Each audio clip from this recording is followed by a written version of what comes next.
Hi, my name is Gerhard Schwartner, and welcome to Selling Power TV. Today, we have the great pleasure and honor to meet with Matt Dixon.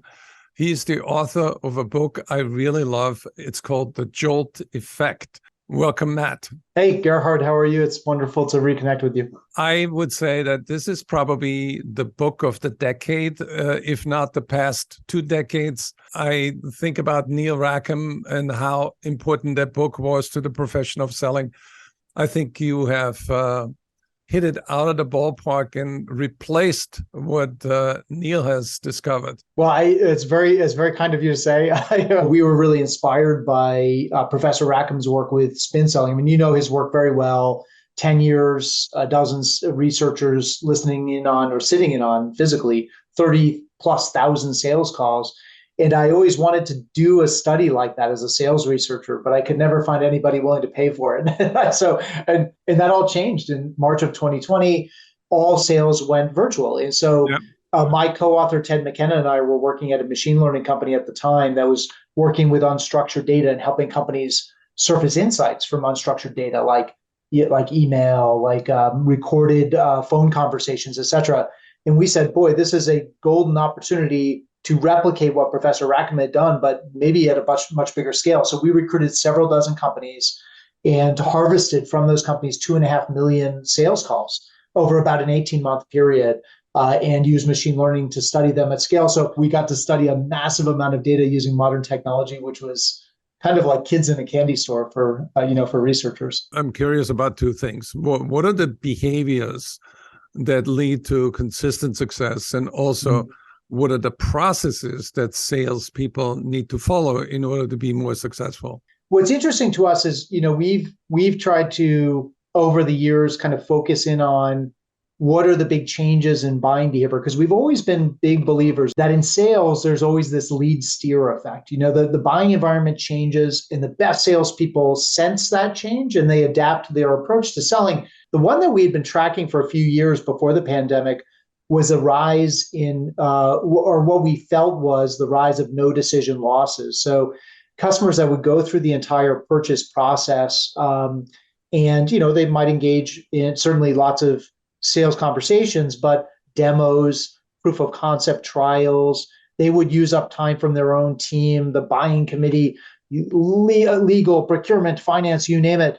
Invest all this time only to end up doing nothing. So we found, you remember this from the book, we found that anywhere between 40 and 60% of a salesperson's pipeline is lost to no decision. Are there certain industries where it's higher? The reason there's such a broad range, 40 to 60%, is that in more transactional sales, so lower price point, shorter sales cycle, more product-focused sales perhaps, it's closer to 60%. And in those truly complex, long cycle, expensive, risky, disruptive solution selling environments, closer to 40%. Let me cut to the chase. What percentage of those 40 or 60% are recoverable with better techniques? I think I would say the vast majority of them, but I wouldn't say all of them. What's so interesting is when you look at levels of customer indecision across all of these conversations, the vast majority of customers demonstrate either moderate or high levels of indecision, as you remember from the book. So I think for salespeople to think, well, this is easy, I just won't sell to the indecisive customers, is actually a tough row to hoe, because only about 13% of customers are truly decisive, that display no markers of indecision.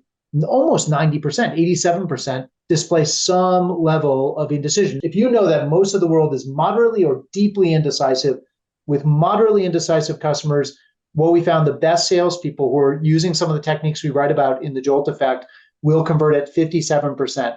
Average salespeople will convert at 26%. Now, if you look at the deeply indecisive customers, the ones who don't just have cold feet, your average performers convert at 6%, your high performers convert at 31%.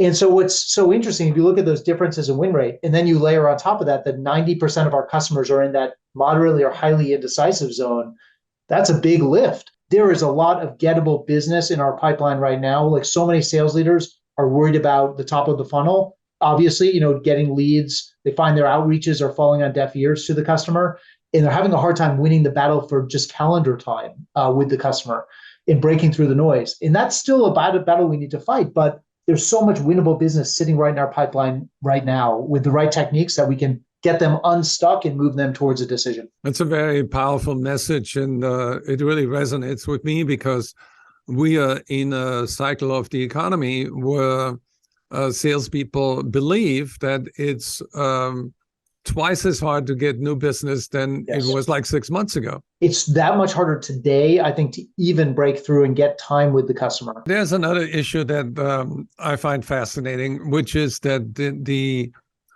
proliferation of communication channels. I think that it's the salesperson's responsibility to offer a channel menu and agree up front which channels are acceptable and comfortable and agreeable to the buyer. Yeah, I think you're right. And I think also salespeople are in a great position to recommend channels too, that, this is the best way to, in past interactions with customers, I found that this is a great way for us to interact quickly and effectively and to guide your customers. Because I think, being a customer, as many have written about recently, is hard today. Right. And for many of us, they've never bought solutions like ours. They might only do it once in their career. And so if we have a better way to coach them on how to buy from us and engage with us, then we should be doing that and not putting it all on the customer, if that makes sense.